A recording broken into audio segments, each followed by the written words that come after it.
다시 인사드립니다. 여러분 뵙게 돼서 너무 반갑습니다.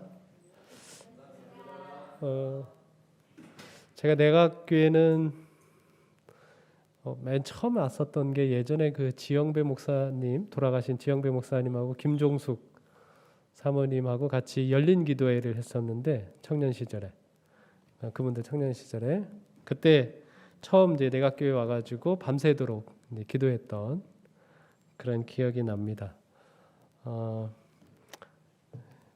그때 기도로 뜨거웠던 그 청년들에게 기도할 장소를 내어주었던 그런 교회, 그 인상이 좀 잊혀지지 않고 있습니다. 여러분들 다시 뵙게 돼서 너무 반갑고요. 제가 이제 선교부장으로 있으면서 이렇게 말씀을 부탁을 받으면 늘 이제 선교와 관련된 이제 말씀을 좀 해야 되잖아요.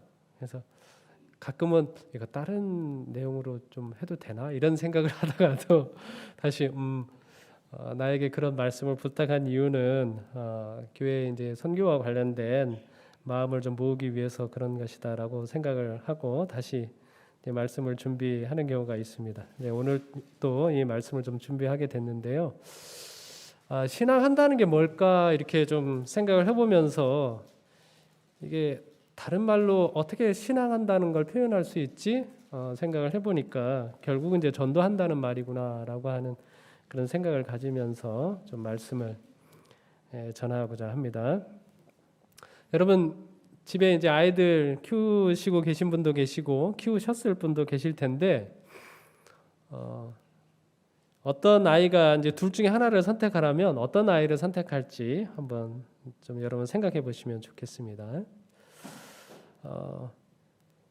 이 아이는 정말 똑바로 잘 살아요. 자기 할 일 자기가 잘 챙겨서 잘 하고, 그런데 집에서 이렇게 보면 뭐 가족들하고는 그렇게 좀 많이 친하지는 좀 않은 것 같습니다. 이 아이가 하나 있고, 또 한 아이는 속이란 속은 너무너무 그냥 얘 때문에 속이 터질 지경이에요. 그런데 넉살이 좋은 건지 부모는 참 좋아하고 그런 아이가 있습니다. 둘 중에 하나를 좀 선택하라면 여러분도 어떤 아이를 좀 선택하겠습니까? 네? 뭐 최근 트렌드는 그런 거 아닙니까? 그래서 부모는 안 찾아와도 된다. 너네나 잘 살아라. 이런 트렌드 아니에요? 근데 이제 가만히 좀 생각을 해보면 우리가 하나님과 관계가 어떤 관계를 하나님께서 원하실까라고 하는 건 생각을 해보면 성경의 예들을 쭉 살펴보면 전자보다는 뭐예요? 후자 같습니다. 그렇죠? 속을 많이 썩이는 사람들에 대해서 우리는 매우 좀 부정적으로 생각을 하지만 하나님에게 있어서는 그런 문제가 하등의 문제가 되지 않아요. 그렇죠? 오히려 부모를 얼마나 좋아하고 하나님을 얼마나 사랑하고 하나님께 얼마나 다가올 수 있느냐, 그것이 하나님에게 있어서는 매우 커다란 요점이라고 하는 생각을 하게 됩니다. 제가 그래서 오늘 이제 부제로 뭐라고 지었는가 하면, 오늘 말씀은 우리는 죄가 적으면 괜찮다라고 생각을 합니다. 내가 다른 사람보다 그렇게 많이 죄를 짓지 않고 살아라고 하는 것을 굉장히 좀 중요하게 생각을 하는데, 우리 이제 본문의 말씀을 살펴보면 그건 하나님에게 별로 문제가 되지 않아요. 그게 하나님에게 있어서 큰 문제는 아닙니다. 사랑이 많이 있느냐라고 하는 부분을 이제 하나님께서 중요하게 보십니다. 한 신입사원이요, 보고서를 올렸어요. 그 상사에게 이제 먼저 보고서를 올리고 그 보고서를 가지고 이제 사장님에게 나가야 되는데, 그 보고서를 보고 이 상사가 하마터면 기절을 할 뻔했습니다. 왜냐하면 그 보고서는 철자법 띄어쓰기가 너무나 엉망이었어요. 도무지 이 신입사원이 공부를 했는지 이 학력이 의심스러울 정도였거든요. 보고 내용이 이렇습니다. 첫 번째 보고: 돈도 한 푼도 없는 것 같은 사람에게 물건을 팔았습니다. 이 상사가 이 보고서를 받으면 이제 기절할 만하죠. 이런 내용입니다. 그런데요, 뭐 첫 번째는 좀 어느 정도 참았는데 두 번째 보고서는 더 가관했거든요. 이렇게 두 번째 보고서는 물건을 많이 파는 방법을 찾아냈으므이다 이렇게 써서 보고를 올렸어. 이게 너무 이렇게 자기가 쓴 보고서를 그렇게 찬찬히 살펴보지도 않고 맞춤법 검사도 안 해서 그런가 봐요. 상사는 요놈 잘 됐다. 요거 좀 맛 좀 봐라 해가지고 요 보고서를 두 번째 보고서도 이거 사장님에게 그대로 좀 올렸습니다. 그리고 사장님, 이 친구는 이 철자법도 모르는데 우리 회사에 계속 둘 인간은 아닌 것 같습니다. 이렇게 이제 건의를 했어요. 다음 날 사장님이 이제 그 결제 서류를 보고요. 다음 날 사장님으로부터 이제 그 결제 서류를 이제 다시 상사가 받으러 갔습니다. 근데 사장님의 이 결제 서류에 이렇게 적혀 있었습니다. 사장님이 우리 회사에 정말 필요한 인재가 들어왔어. 그의 보고서의 철자에만 너무 신경을 쓰지 말고 그가 쓴 보고서를 잘 읽어보고 당신들도 그대로 따라서 물건을 파는 방법을 연구하시오. 사장 이렇게 보냈습니다. 여러분 철자법이 중요한 거예요? 아니면 회사에서 물건을 잘 파는 방법을 아는 게 중요한 거예요? 네, 그렇죠. 그렇죠. 우리의 신앙도 마찬가지라고 생각이 들어요. 오늘 본문은요, 누가복음 7장 37절부터 있는 말씀을 쭉 살펴볼 건데요. 그 중에 이제 세 절을 좀 읽어보도록 하겠습니다. 우리 같이 읽을까요? 그 동네에 시작. 그 동네에 죄를 지은 한 여자가 있어 예수께서 바리새인의 집에 앉아 계심을 알고 향유 당읍은 옥합을 가지고 와서 예수의 뒤로 그 발 곁에 서서 울며 눈물로 그 발을 적시고 자기 머리털로 닦고 그 발에 입 맞추고 향유를 부으니 이러므로 내가 네게 말하노니 그의 많은 죄가 사하여졌도다. 이는 그의 사랑함이 많음이라. 사함을 받은 일이 적은 자는 적게 사랑하느니라. 여러분 이 본문이 이제 누가복음에 기록이 되어 있는데요. 이 이야기는 여러분 잘 아시죠? 마리아가 예수님의 발에 향유를 부은 그런 사건입니다. 자, 그런데 마태, 마가, 요한 복음을 보면 이 사건의 순서는 이렇게 되어 있습니다. 쭉 예수님의 공생애가 이제 진행이 되다가 거의 마칠 때가 됐어요. 마지막 이제 일주일 순환 주간이 되었는데 그 순환 주간 중간에 있었던 사건이거든요. 자, 그런데 순환주간 바로 전에 삭개오 이야기가 있고 그 다음에 삭개오가 여리고에서 살잖아요. 이제 예수님이 여리고를 들렸다가 예루살렘으로 올라가는데 예루살렘으로 올라가는 중간 감람산에 바로 이르기 직전에 베단이라고 하는 동네가 있거든요.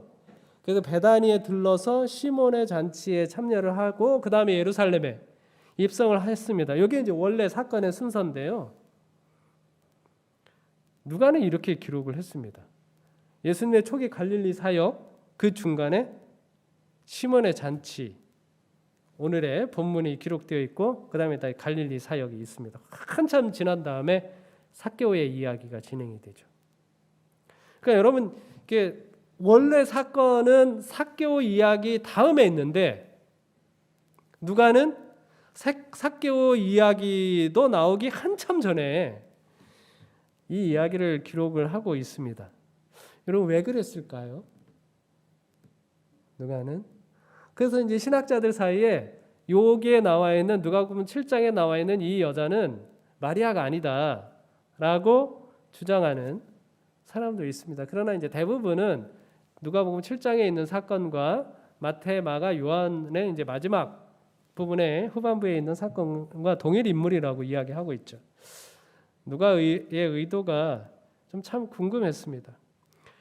그러고 보면 마태, 마가, 누가, 요한복음 이 네 복음서에 똑같이 기록이 되어 있는데 약간 좀 다른 부분들이 있습니다. 마태, 마가, 요한복음은 유다와 제자들을 꾸짖는 말씀, 장례를 예비했다는 말씀 이런 말씀들이 있는데 누가는 그 말씀들을 다 이제 누락을 시켰습니다. 그리고 이제 여인에 대한 소개부터 좀 다르거든요. 뭐라고 소개하고 있는가 하면 동네에 한 죄인 여자 이렇게 소개를 하고 있습니다. 누가가 이 여인의 이름을 모르는 건 아닙니다. 그렇죠? 그런데 이 마리아를 소개하면서 동네에 한 죄인 여자다 이렇게 소개를 하고 있습니다. 그러면서 이 여인이 가지고 있는 죄의 문제에 우리의 시선을 좀 집중하도록 하고 있고요. 그 다음에 또 예수님께서 이 여인에 대한 변호를 하시면서 이 여인이 한 일들에 대하여 직접적으로 언급을 합니다. 그렇죠? 집에 들어올 때 너는 발 씻을 물도 내주지 않았지만 이 여자는 눈물로 내 발을 적시고 그 머리털로 닦았으며 또 입 맞추지도 않았는데 이 여인은 내가 들어올 때로부터 내 발에 입 맞추기를 그치지 아니하였다. 너는 내 머리에 감람유도 붓지 않았는데 향유를 부었다라고 하는 그런 이야기를 하고 있습니다. 그리고 이제 500데나리온 빚진 사람과 50데나리온 빚진 사람에 관한 이야기를 하면서 이 여인의 죄가 이 여인의 많은 죄가 사여졌도다. 이는 그의 사랑함이 많음이라. 사함을 받은 일의 적은 자는 적게 사랑하느니라라고 이렇게 말씀을 하고 있습니다. 그래서 누가는요, 누가의 의도는 여기에 있는 것으로 보입니다. 누가는 이 이야기를 이제 초기에 기록하면서 이제 예수님의 봉사에 관한 이야기를 읽을 때 죄와 용서 그리고 사랑과 헌신에 집중하기를 바라고 있는 것으로 보입니다. 그래서 누가복음을 읽어보시면 여러분 매우 흥미로운 것들을 여러분 발견할 수 있는데 거기에는요 세리와 죄인에 대한 이야기가 많이 등장합니다. 마태는 세리인데요, 오히려 마태보다 누가가 세리라고 하는 인물들을 더 많이 등장을 시켜요. 그래서 이 죄에 대하여 하나님께서 예수 그리스도께서 어떻게 다루시는지에 대한 그런 초점을 가지도록 우리에게 의도하고 있고요. 그 다음에 그러면서 이것에 대해서 이제 두 무리의 반응을 의도적으로 비교하는데요. 다른 사람보다 의롭다고 자부하는 바리새인과 서기관들, 그들과 반면에 하나님 앞에서는 고개도 들지 못하는 이 세리와 죄인들, 이 두 무리를 여러분 읽어보시면, 누가복음을 읽어보시면 아주 의도적으로 이렇게 대립을 시킵니다. 여러분 잘 아시는 누가복음 15장에 나와 있는 이 세 가지 비유도 예수님께서 무엇 때문에 말씀하셨어요?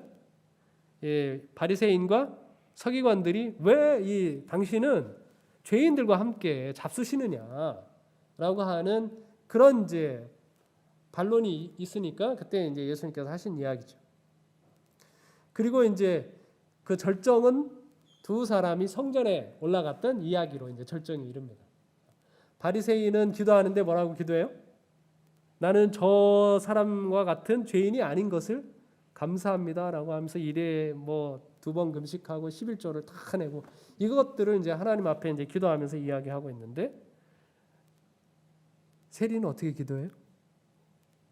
하나님이여 저를 불쌍히 여기소서 이렇게 기도합니다. 근데 이 두 사람이 기도하고 집에 갔는데 의롭다 하심을 받은 사람은 누구예요?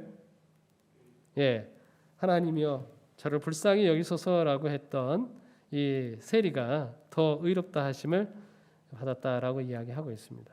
그래서 이제 누가복음은 십자가를 중심으로 해서 죄와 용서 그리고 죄를 용서받은 사람이 어떻게 헌신하고 어떻게 하나님께 그리스도에게 이제 사랑을 보여주고 있는지를 집중하도록 우리에게 유도하고 있습니다. 누가는. 그래서 초기부터 죄를 용서받은 한 여자 그리고 그 여자가 그리스도에게 얼마나 많은 사랑을 보여주고 그분에게 얼마나 헌신하고 있는지를 초기부터 보여주므로 누가복음 전체를 읽을 때에 우리로 하여금 이 부분에 좀 집중하도록 의도하고 있다라고 하는 사실입니다. 자, 이제 본문으로 들어가면 이 여자 이렇게 소개하죠. 동네에 죄를 지은 한 여자라고 기록하고 있습니다. 막달라 마리아에 관한 이야기죠. 원래 막달라 마리아는 어디에서 살았어요? 베다니에서 살았습니다. 근데 베다니에 살았던 이 마리아가 왜 막달라 마리아라고 불리우게 되나요? 성경과 예언의 말씀을 좀 종합을 해보면 마리아의 인생을 좀 이렇게 유추할 수 있습니다. 베다니 마리아와 막달라 마리아는 같은 인물일 가능성이 99.9% 정도 되고요. 별 문제가 없는데 이제 많이 갈리는 부분이 뭔가 하면 요한복음 8장에 보면 가늠하다가 현장에 붙잡힌 이 여자, 어떤 사람은 이제 막달라 마리아라고 이야기하기도 하고 어떤 사람은 막달라 마리아가 아니라고 이야기하기도 합니다. 직접적으로 막달라 마리아인지 아닌지에 대해서 예언의 말씀도 직접적으로 언급하고 있지는 않습니다. 그러나 꽤 동일일 가능성이 많은 것처럼 유추할 수 있는 표현들도 있습니다. 그럼에도 불구하고 어쨌든 최악의 상황을 가정해서 가늠하다가 현장에 잡힌 이 여자도 막달라 마리아라고 생각을 해보면 마리아의 일생을 이렇게 좀 유추할 수 있습니다. 베다니에서 병약한 오빠하고 부지런한 언니하고 정이 많은 마리아가 살았죠. 근데 그 마을에 이 불쌍한 이 세 아이를 잘 돌봐주는 멋지고 전도 유망한 시몬이 있었죠. 그런데 그만 어느 날 이 멋지고 촉망받은 시몬에 의해서 마리아가 모욕과 학대를 받습니다. 우리 시대의 소망에는 폭행을 당했다고 이렇게 표현되어 있습니다. 아마 그 이유 때문이었을까요? 마리아는 시몬에 의해서 베다니를 떠날 것을 권유받았죠. 그리고 이 마리아는 베다니를 떠나서 저 멀리 갈릴리 변방의 막달라라고 하는 곳에 살게 됩니다. 갈릴리 근방은 여러분 아시는 것처럼 또 막달라는 그 중에 이제 큰 4개의 도시 중에 하나였고요. 어업도 굉장히 많이 활성화되어 있고 이방인들도 많이 사는 곳이죠. 거기에서 타지에서 이 소녀가 얼마나 살기 힘들었을까요? 절망과 한숨 속에서 살던 이 마리아, 또 상처를 가지고 떠났던 이 마리아가 인생을 자포자기 하죠. 다른 사람에게 몸을 맡기고 살아갑니다. 그러다가 이 여자가 그곳에서 7 귀신이 들리죠.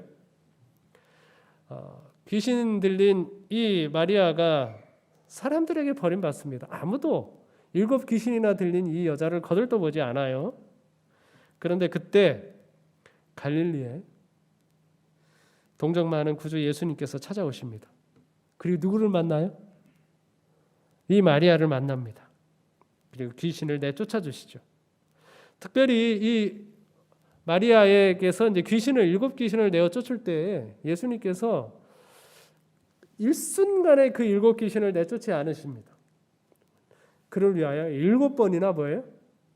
기도합니다. 마치 엘리야가 갈멜산에서 7번이나 기도하는 것처럼 그에게서 귀신을 내쫓기 위한 예수님의 엄청난 열정을 바라보면서 마리아가 감동을 받죠. 그 귀신이 다 나간 다음에 마리아는 그 사랑 많은 주님을 위해서 자기가 지금까지 벌어온 모든 소유를 바쳐 갈릴리 사역을 하시는 예수님을 돕습니다. 그리고 예수님께서 이제 유대로 오실 때 같이 고향으로 돌아오죠. 그러던 그녀가 예루살렘에서 예수님과 다시 만나는데요. 정말 고개를 들을 수 없는 상황에서 만납니다. 가늠하다가 현장에서 잡혔죠. 여러분 그런 상황이면 뭘 기대할 수 있을까요? 정말 고개를 들 수가 없죠. 근데 예수님께서 그 여인을 다 아시는 예수님께서 이 마리아를 다시 용서해 주십니다. 그때부터 마리아는 예수님의 봉사기간 6개월밖에 남지 않은 그 기간 동안 예수님이 베다니에 오시면 주의 무릎 아래에 앉아서 그분의 말씀 듣기를 가장 좋아하는 신앙인이 됩니다. 예수님 배고프신 것도 그는 돌아볼 겨를이 없어요. 뭘 들어야 되니까? 그분의 말씀을 들어야 되니까.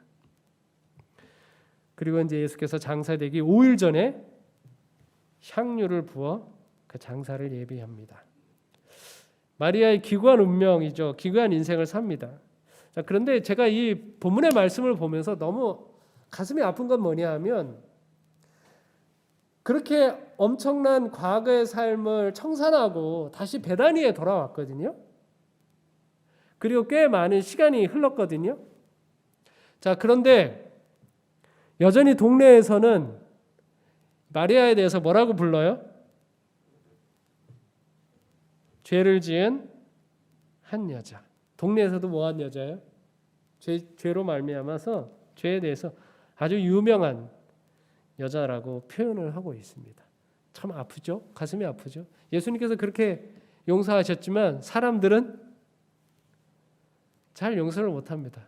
예수님께서 마지막이라고 표현할까요? 마지막으로 그 예루살렘에서 가서 다시는 죄를 범하지 말라라고 하면서 그에게 있었던 뭐 죄에 대한 모든 기록을 다 예수님께서는 지워버리셨는데 사람들은 여전히 뭐예요?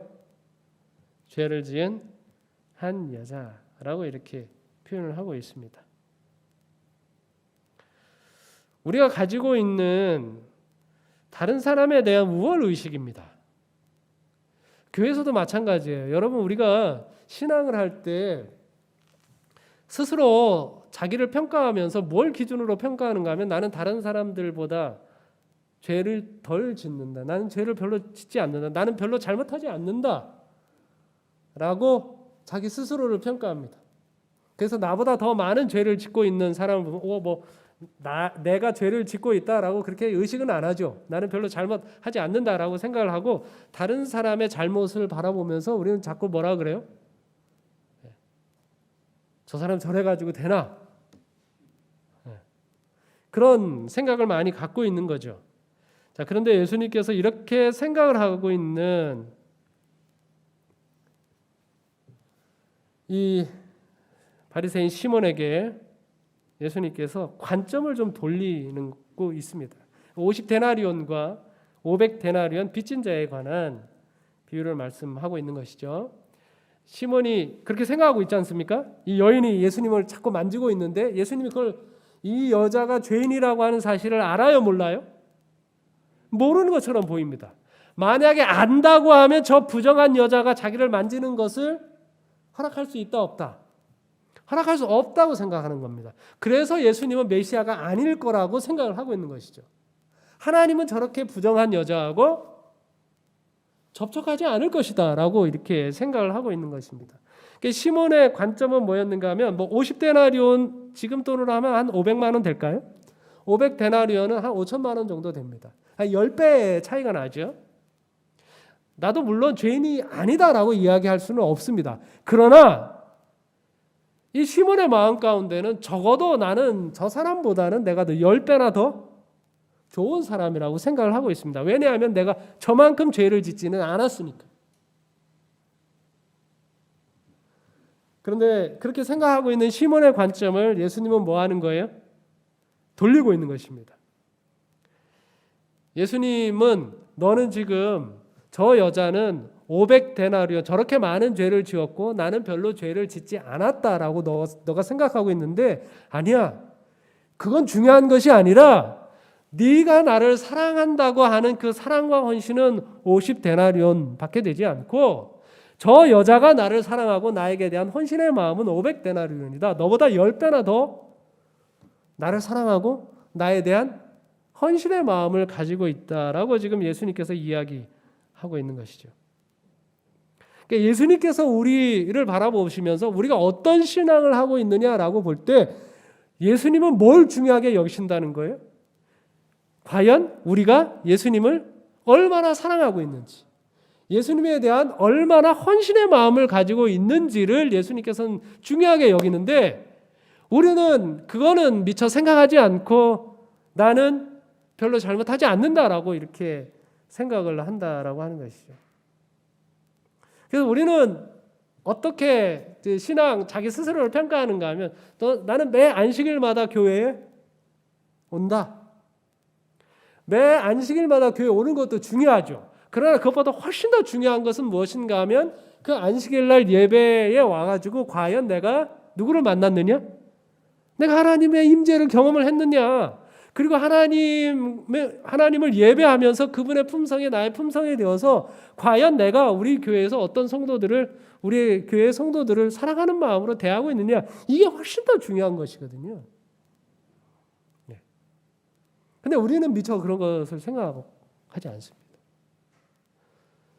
때로 이렇게 우리 교회 와서 뭐 속상해서 가기도 하고 다른 사람과 상처 받아서 가기도 하고 또 때로는 싸우고 가기도 하고 그렇게 합니다. 그런데 그럼에도 불구하고 우리는 그날 뭐 했다는 거예요? 교회에 왔다는 것입니다. 내가 오늘 말씀을 읽었어요. 기도의 시간을 가졌어요. 물론 그것도 중요하죠. 그러나 그것보다 훨씬 더 중요한 것은 무엇인가 하면 그 말씀을 통해서 그리스도를 만났느냐, 내가 기도의 시간에 정말 하나님의 음성을 들었느냐, 이게 훨씬 더 중요한 건 아닙니까? 근데 우리의 관점과 하나님의 관점은 너무나 다른 거죠.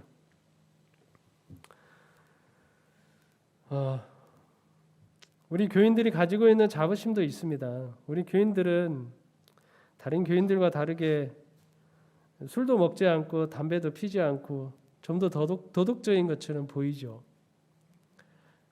그래서 우리가 더 좋은 교회입니까? 우리 교회는 다른 교회처럼 세습이나 재정사고 일으켜가지고 사회에 무리를 일으키는 일도 없습니다. 그래서 우리 교회가 더 좋은 교회인가요?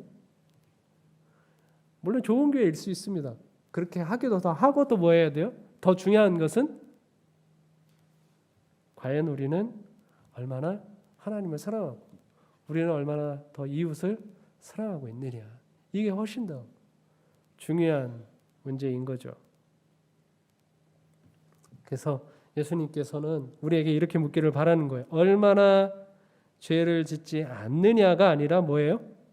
얼마나 사랑하느냐.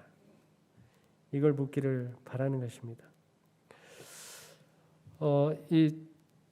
제가 시대의 소망에 있는 이 말씀 참 좋아하는데요.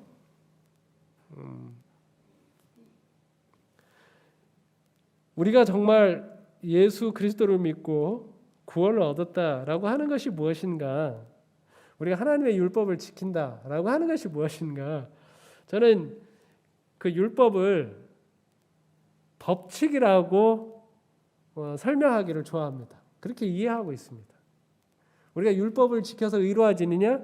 그 문제는 율법이라고 하는 조문을 지키느냐 안 지키냐 이 문제가 아니라 율법이라고 하는 것이 하나의 법칙이라고 생각하면 하나님의 품성의 법칙, 하나님의 생명의 법칙이 내 속에서 작동하고 있느냐라고 이렇게 좀 이해하면 우리가 율법의 문제에 대해서 훨씬 더 잘 이해할 것이라고 생각이 드는데, 이 시대 소망에 보면 하나님이 만들어 놓으신 품성과 생명의 법칙이 있습니다.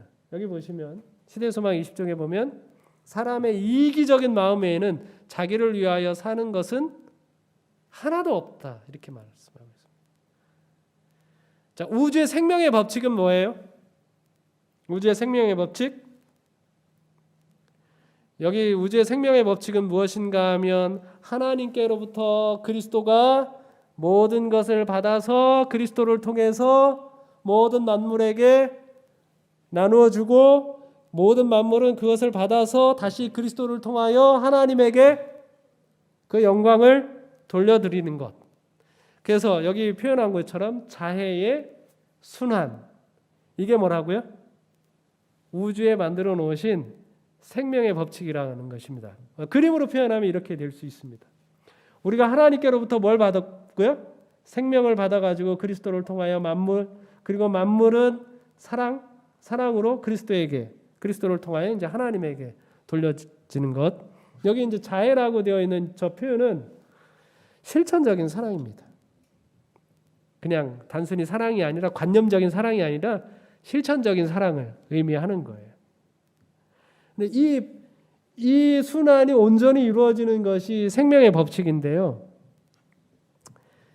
이 순환이 이루어지지 않는 것은 뭐밖에 없어요? 오직 사람의 이기적인 마음 외에는 없다라고 이렇게 이야기하고 있습니다. 이 법칙과 전혀 반대 방향으로 흘러가는 것이죠. 자기에게로만 흘러가는 게 바로 이기적인 인간의 마음이다라고 이렇게 표현을 하고 있습니다.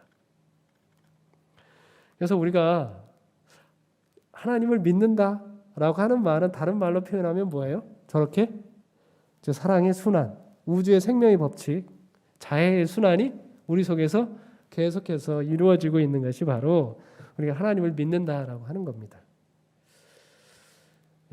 작년에 한 3월 말 이렇게 해가지고 이게 조사한 내용인데요.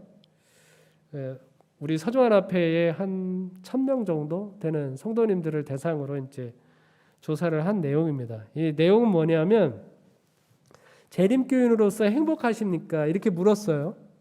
그랬더니 우리 교인 중 매우 그렇다 대답한 비율이 얼마나 되는가 하면 약 82% 가까이 됩니다. 81.5% 정도 되니까. 정말 좋은 교회죠. 우리 교인 중에 10명 중 8명은 뭐라고 생각을 해요? 와, 우리 교인이 돼가지고 재림교인에 대해서 너무 행복하다. 이렇게 표현을 하고 있는 거죠. 이런 집단이 많지 않을 거요. 여러분 집에서도 여러 식구들 다 사시면 한번 물어보세요. 아, 우리 식구가 돼가지고 너무너무 행복하다. 얼마나 될 것 같아요? 근데 우리 교인들은 10명 중 8명이 행복하다고 이렇게 답을 한 거죠. 근데 이제 이 질문 가운데 19번째 질문이 뭐였는가 하면 최근 1년 동안에 지역사회 봉사 활동과 교제에 참여한 경험이 있느냐 이런 질문이었습니다. 그런데 1년 동안이거든요. 없다 31.5%, 전혀 없다 14.8%, 한두 번 있다 25.9%. 거의 80% 육박하는데요. 그 지역사회에 나가서 봉사한 경험은 거의 없어요. 많아야 1년에 2번이라는 겁니다. 근데 제가 이 결과를 보면서 사도행적 12쪽에 있는 말씀이 생각이 났어요. 사도행적 12쪽에 여기 이렇게 말씀하고 있습니다. 하나님의 교회는 다양한 은사와 성령의 능력을 충만하게 받은 여러 성도들이 모인 궁정이다. 자, 그들이 행복을 어디서 찾나 보세요. 그들은 저희가 도와주고 축복하는 사람들의 행복에서 저희의 행복을 찾을 것이다. 이렇게 말하고 있습니다. 여러분, 이 말씀에 의하면 우리 교인들이 느끼고 있는 저 행복감은 어떤 행복감이죠?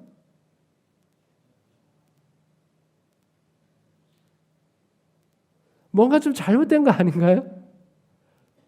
어쨌든 사도행적에서 이야기하고 있는 행복감은 아닐 가능성이 굉장히 많습니다. 왜냐하면 사도행적은 뭐라고 이야기하고 있는가 하면 그리스도인들이 느끼는 행복은 어떻게 느끼는 건가 하면 우리가 다른 사람을 도와줄 때 그 사람이 행복해하는 모습을 보면서 우리가 행복해지는 것이다. 이렇게 이야기하고 있거든요. 근데 우리는 행복하다라고 얘기는 하는데 지역사회에 나가서 봉사는 많아야 1년에 한두 번 한다는 겁니다. 그래서 뭔가 좀 잘못된 거죠. 그래서 저는 그런 생각이 들었습니다. 우리가 누리고 있는 그 행복감은 시몬이 생각하고 있는 그 행복감이 아닐까? 우리는 다른 사람보다 덜 죄를 짓고 더 도덕적이고 더 성경의 진리를 따른다. 이런 거죠. 근데 우리 내면에 물어보면 우리가 과연 정말 하나님을 사랑하고 있는가? 정말 하나님께 대하여 헌신하고 있는가? 내가 이웃을 정말 사랑하고 있는가? 우리 속에는 정말 저 자해의 순환, 실천적인 사랑이 계속해서 하나님으로부터 우리에게 또 다른 사람에게, 다른 사람을 통하여 하나님에게 계속해서 이 순환이 이루어지고 있는가라고 하는 것을 우리에게 묻는다면 우리가 어떻게 자신 있게 10명 중 8명이 우리는 행복합니다 이렇게 이야기할 수 있을까? 라고 하는 생각이 들었습니다. 그래서 다시 한번 우리의 초점을 얼마나 죄를 짓지 않느냐 이게 아니라 우리가 얼마나 사랑하고 있느냐라고 하는데 우리가 초점을 가질 필요가 있는 거죠. 코로나 시대가 와서 그런 의미에서 저는요 굉장히 우리 교회로서는 큰 축복이 될 수 있겠다 이런 생각이 들었습니다. 전도의 기본으로 돌아갈 수 있게 되었다고 생각이 듭니다.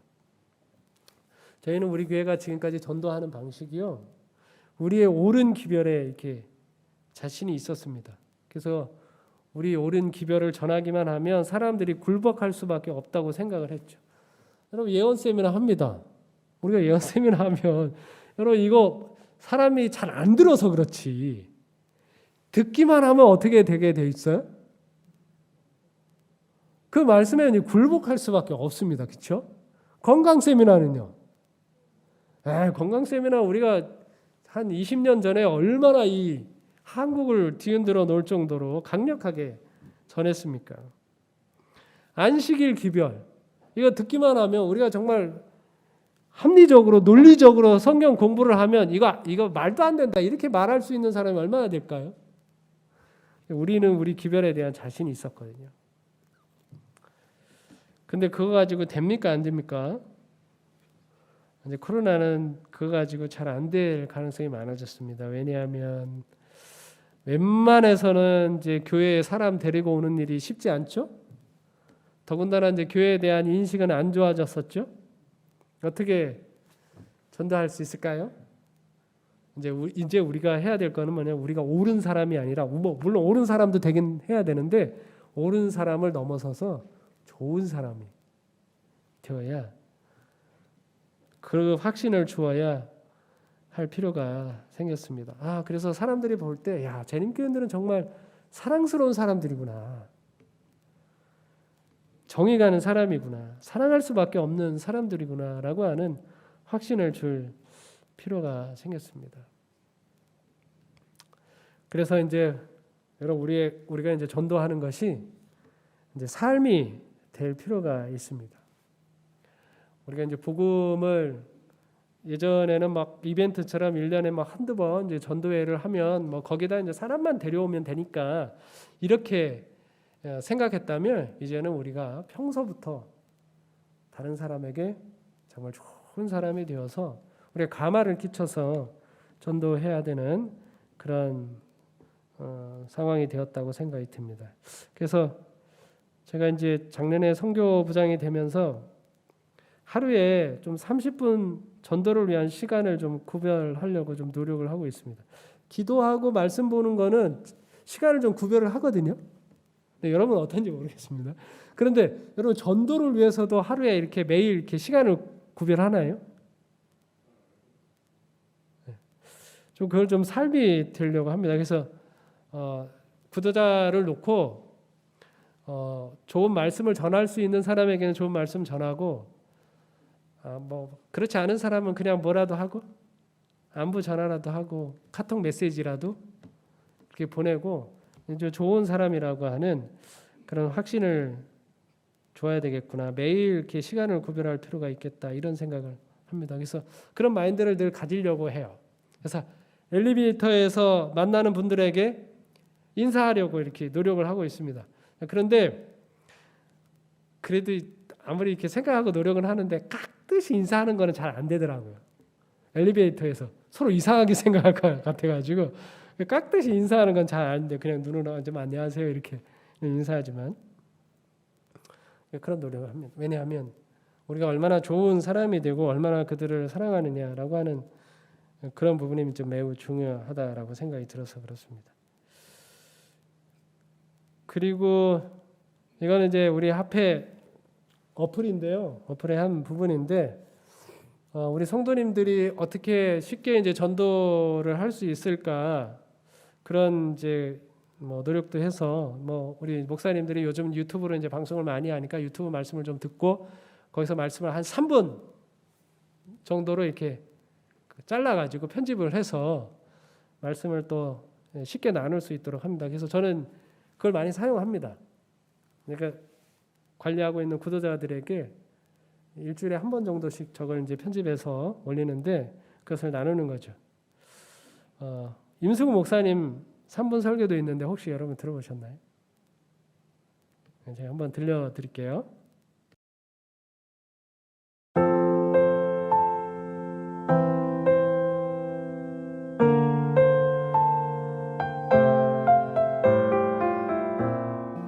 이거 그림 보신 분 계시나요? 예, 위에 보면 지금 보면 이렇게 독수리가 여기 새끼 돌보는 모습입니다. 다시 한번 보면 예수님의 모습이 나오게 됩니다. 여러분, 하나님의 뜻 한 번에 다 이해하신 분 얼마나 계세요? 우리 예수님께서는 진리를 다 드릴 수 있는 분이시고요, 이적을 다 베푸시는 분이세요. 근데 주님께서 표적을 다 베푸시고 우리한테 은혜를 다 베푸셨는데 사람들은 항상 늦어요. 5,000명 먹이면 사람은 떡으로만 살지 않고 말씀으로 산다. 내가 생명의 떡이다. 이걸 말씀하시는데 사람들은 뭘 받아들여요? 주님, 오늘 나를 먹여주세요. 오늘 잘 먹고 잘 살게 도와주세요. 복음서를 읽고 가고 복음서를 갖다 막 보니까 복음서의 모든 내용이 다, 신약성의 모든 내용이 다 예수님 십자가 하는 길이에요, 사실은. 그리고 이제 로마서부터 뒤에 나오는데 다 고난 얘기밖에 안 나와요. 근데 뭐 고난을 벗어나서 감사합니다, 막 하나님 할렐루야 이런 거 없어요. 신약성경 내내가 다 예수님 고난을 바라보고 고난 참여하면서 예수님 고난 받는 게 너의 축복이다. 다 그 얘기가 다 성경이 막 쫙 신약성경이 다예요. 내가 지금도 후회하는데 우리 아들한테 말한 걸 지금 그렇게 후회해요. 아들아, 아빠는 날개를 못 피고 그냥 하고 싶으면 못하고 살았는데 너는 날개를 피고 살아라. 그렇게 말했어요. 우리 부모들이 다 어라는 말이잖아요, 그게요. 나는 이렇게 살지만 너희는 나보다 더 잘 살아라. 근데 성경에 그런 내용이 안 나오더라고요. 보면 벌써 성경의 모든 내용들은 예수님도 너희를 구원을 위해서 그리스도께서 고난 받으셨다. 너희도 함께 고난 받는다. 고난 받으면서 고난 자체가 축복이다. 좀 요새는 우리 아들한테 말을 한 게 좀 바뀌게 말하고 있어요. 근데 이제 너희들 하나님 축복하셔서 더 좋은 대학 가고 잘 직장 좋은 거 받고 하면 좋지. 그렇지만 그건 너희들 아무것도 아니다.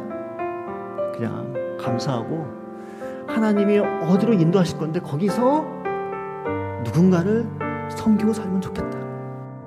예수님의 십자가가 있습니다. 여기 예수님 십자가 보면서 뭘 보이나요? 그냥 나무가 보입니다. 수많은 사람과 예수님 얘기하면 그냥 나무가 보이고요, 나무에 한 인간이 그냥 죽은 것밖에 안 보입니다. 그럴 때 주께서 다시 그 눈에 안수하십니다. 그가 이제 주목하여서 봅니다. 그리고 나와서 모든 것을 밝히 봅니다. 뭐가 보입니까? 하나님의 아들이 인간을 위해서 모든 것을 건 그것이 보입니다. 무엇이 보입니까? 바로 저기에 우리의 산 소망이 보입니다. 무엇이 보입니까? 저기에 우리의 구원이 보입니다. 무엇이 보입니까? 저기에 우리가 살 앞으로의 길이 보입니다. 멋있게, 미래가 멋있게 사는 그런 모습이 아니라 예수 그리스도와 함께 동행하고 예수 그리스도와 함께 십자가에 못 박는 것이 가장 큰 영광이라는 것이 우리 눈에 보입니다. 딴 사람을 섬기만 사는 것이 가장 아름다운 모습이라는 것이 우리의 삶 속에 보입니다.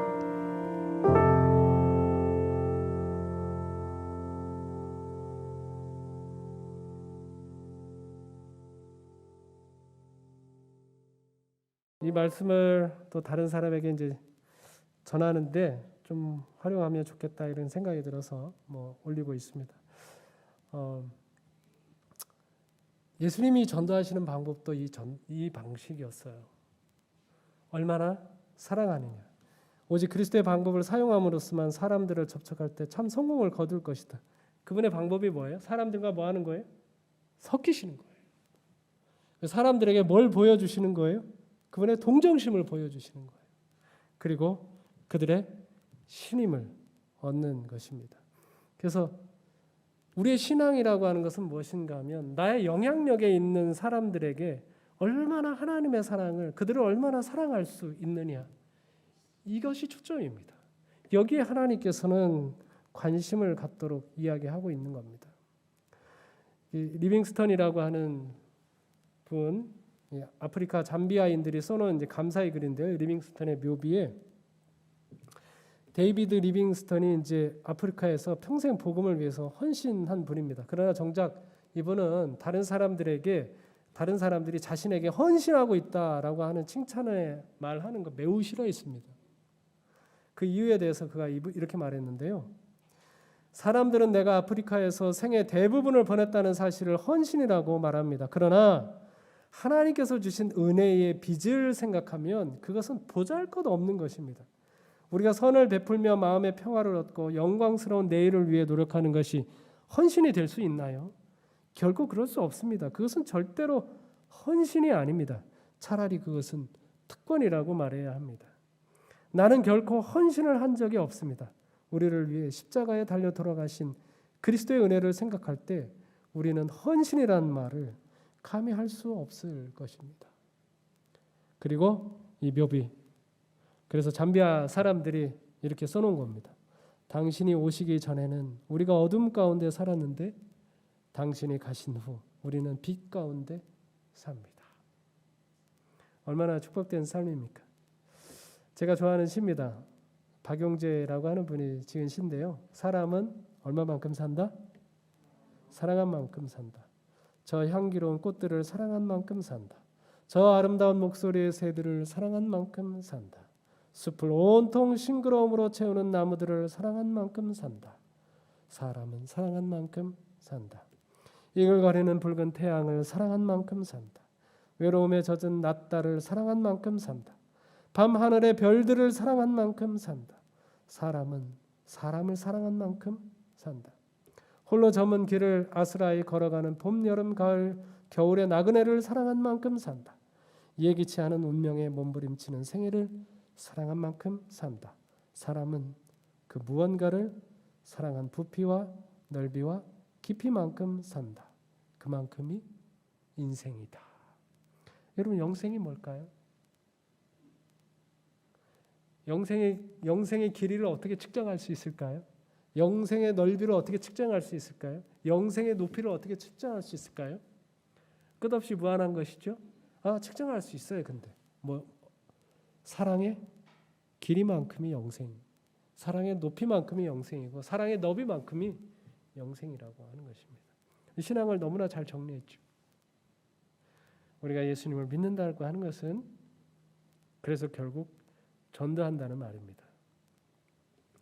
선교적 교회에 관한 수많은 저술들을 남긴 이 오스왈드 스미스라고 하는 사람이 정말 제 가슴을 두드리는 말을 했습니다. 모든 사람이 복음을 한 번씩 들어보기도 전에 왜 어떤 사람들은 두 번씩이나 그 복음을 들어야 하겠는가? 여러분, 복음을 몇 번 들으셨어요?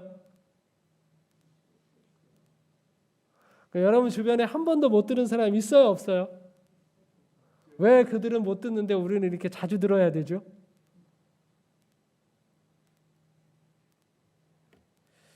우리 모든 성도님들, 신앙에 있어서 죄를 얼마나 덜 짓느냐는 사실 큰 문제가 아닙니다. 하등의 문제가 아닙니다. 얼마든지 주님이 뭐 하실 수 있기 때문에, 용서하실 수 있기 때문에 그건 큰 문제가 아닙니다. 500대나 50대는 아무 문제가 되지 않아요. 중요한 문제는 그분의 용서가 나를 얼마나 사랑하는 사람으로 만드느냐가 정말 중요합니다. 죄가 50대나 500대는 그건 아무 문제가 안 돼요. 그러나 사랑이, 헌신이 50데나리온, 500데나리온 되면 그건 큰 문제입니다. 내가 그리스도를 얼마나 사랑하느냐, 그리고 그분이 그토록 사랑하시는 사람들을 나는 얼마나 사랑하느냐, 이것이 오늘 저녁 말씀을 들은 우리 모든 성도님들, 내 신앙을 점검할 때 늘상 여러분 스스로에게 물어보는 질문이 되시기를 바라고, 그래서 우리가 다 같이 내리는 결론일 수밖에 없습니다. 신앙한다는 것은 결국 뭐 하는 거예요? 전도하는 겁니다. 하나님의 사랑을 뭐 하는 거예요? 나누는 겁니다. 하나님께로부터 받은 은혜가 순환 다른 사람에게 계속해서 흘러나와서 그 사람을 통해서도 다시 하나님께 드려지는 것, 오직 그것이 우리의 신앙을 정의하는 유일한 정의라고 할 수 있습니다. 말씀을 마치겠습니다.